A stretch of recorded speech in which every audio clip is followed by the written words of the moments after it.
Je vais t'envoyer à réaliser que tout ce que le spirituel peut te donner a un prix. Le spirituel ne donne rien cadeau. Il n'y a pas de gratuité dans le monde spirituel. Ce que tu reçois dans le spirituel, sans donner quelque chose, te prendra quelque chose que tu n'avais jamais voulu donner. Ce que tu reçois du spirituel sans rien donner, te prendra de force quelque chose que tu n'as pas voulu donner.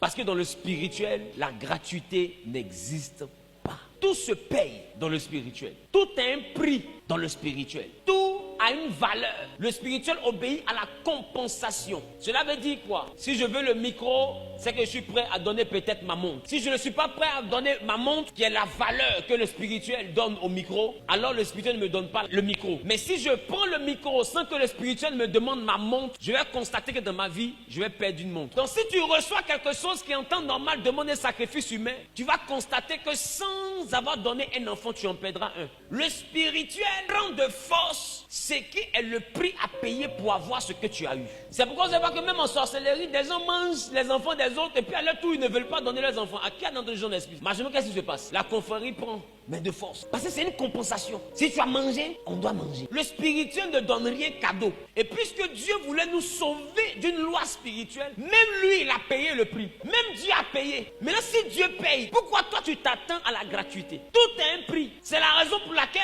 la première dispensation spirituelle qui a été établie sur la terre n'était pas le prophétique, mais c'était la sacrificature. Adam et Ève étaient les hommes que Dieu a créés, mais quand il y a eu cassure entre les hommes et Dieu, c'est-à-dire entre les hommes et le spirituel, pour rétablir la connexion, les hommes ont commencé à sacrifier. Voilà pourquoi Caïn et Abel ont sacrifié sur un autel. Parce qu'à partir de ce jour-là, les hommes ne recevaient plus gratuitement du spirituel. Donc puisque le spirituel ne donnait plus gratuitement, alors qu'est-ce qui va se passer? Il va se passer que la terre va commencer à produire des épines et des ronces. Les hommes maintenant, pour être capables de demeurer dans une dimension bien précise, vont établir, c'est pas Dieu qui a établi, eux-mêmes vont établir une norme d'adoration. Et ils vont commencer à sacrifier sur des autels. Ça veut dire que le premier ministère qui a existé était la sacrificature. Or, qui parle de sacrificature parle de sacrifice. Et bizarrement, vous allez voir, Dieu était fâché contre les hommes. Mais bizarrement, quand il a senti une odeur agréable qui venait d'Abel, Dieu a approuvé Abel. Ça veut dire que depuis la désobéissance, Dieu approuve ceux qui sacrifient. Dieu